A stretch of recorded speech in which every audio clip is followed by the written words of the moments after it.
weather is warming up lovely. We're coming soon to the end of April, and what I'm getting out now into the brassica cage is I'm getting out my kale. Now I've got two different varieties of kale here. Kale is actually a very hardy vegetable and can usually go out a little earlier than you would imagine it to go. Now I've got two varieties here. I've got Afro and I've also got a smoothie mix. Now I've got a load of it in and I've just got another 2 plants to go in, so I thought I would show you that. Now kale is lovely, it's really nice. What I tend to do is I tend to sort of pick the leaves off as and when I want them. Don't pull up the whole plant. If the chickens are good, then I will, and they all are, apart from one big bird. She's a right little bugger and she keeps having a go at Steve, so I keep having to put her in the naughty corner, which she doesn't like. Hopefully she will soon figure out that I'm the boss and she's not allowed to peck on them, but the chickens do like kale.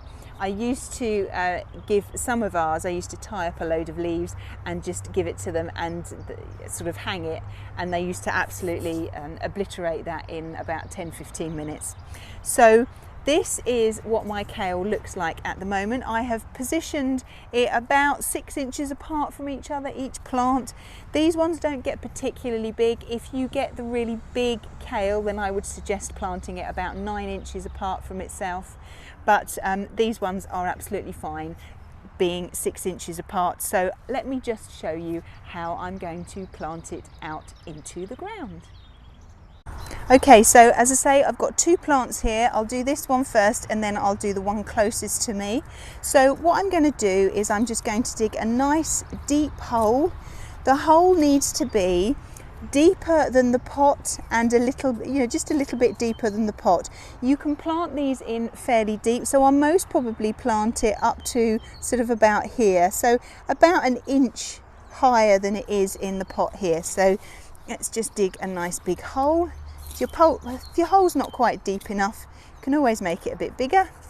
And to get these out, what you need to do is just support the plant between 2 fingers, turn it upside down, and then hopefully they should come out really easily. Now we've got lots of lovely roots round there, so they are going to do really well. So what I will do is I will just pop it into the hole. As you can see, it's about 1 inch to 1.5 inches deeper in the soil, which is fine because it needs the stability. Just fill in around that hole with the compost or the soil that you took out. Give it a firm push down like that, and there's that one done. And let me do the other one. Take the label out, I'll put that back in a minute. There we go.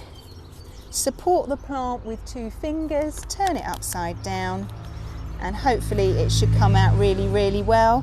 Loads of roots in there. It's looking really good and really healthy. So in it goes. Hold the leaves of the plant while you just move the soil back round. Firm it in and then put the label in. So that's all of the kale done. I'll have to see what I need to do next.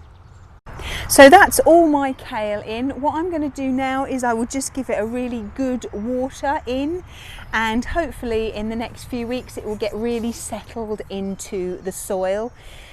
If you need to protect from slugs and snails, now you'll need to do that now. And I would also suggest that you have it netted and protect it from the birds. So whether you've got a cage or whether you just put netting over the top, whatever you use, but you need to protect it from the ground and from above as well. Poor old kale.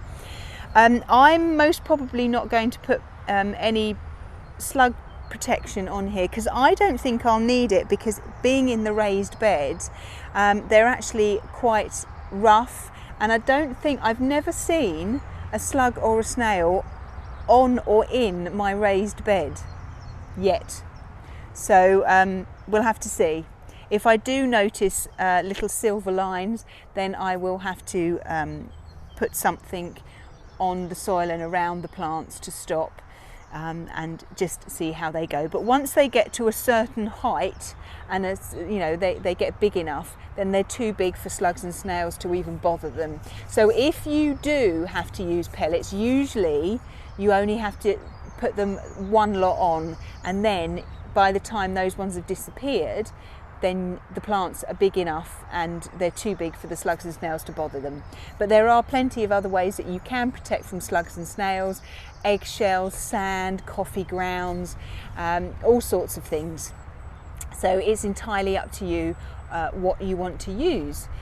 There are various other plants that they don't like. They don't like marigolds, the smell of marigolds, and they also don't like the smell of chives either. So whichever way that you decide to protect your plants from slugs and snails, whichever way works for you. Well, I will keep you updated on the progress of my kale, and hopefully in 6 weeks we might be harvesting the first of the leaves. Well, I hope you found what I've shown you useful, and I look forward to seeing you soon. Bye bye.